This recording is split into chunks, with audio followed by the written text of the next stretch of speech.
ঝটপট ব্রেকফাস্ট বানানোর জন্য আমি ব্রেড নিয়ে নিলাম, দুটো ডিম সেদ্ধ, আলু সেদ্ধ, লঙ্কা কুচি, পেঁয়াজ কুচি, স্লাইস করা টমেটো আর শসা কুচি নিয়ে নিলাম। তারপর ডিমটাকে পিস পিস করে কেটে পরে লঙ্কা কুচি, পেঁয়াজ কুচি মিশিয়ে নিলাম, আলু সেদ্ধও মিশিয়ে নিলাম তার সাথে।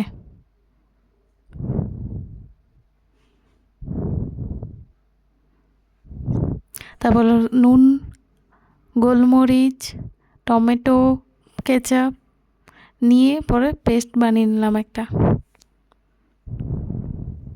তারপর সেই পুরটা আমি একটা ব্রেডের ওপরে লাগিয়ে দিলাম।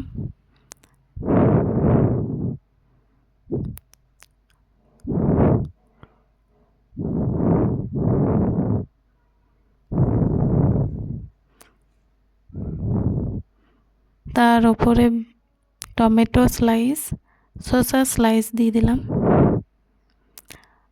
ওপর থেকে আরেকটা ব্রেড চাপিয়ে দিলাম। এখানে তোমরা ডিমের লিকুইডটাও নিতে পারো, এখানে আমি সাদা তেল ব্যবহার করেছি।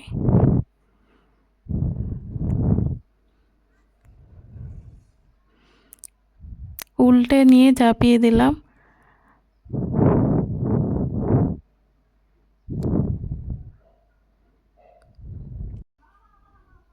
স্যান্ডউইচ মেকারে তৈরি হয়ে গেল আমাদের এগ স্যান্ডউইচ।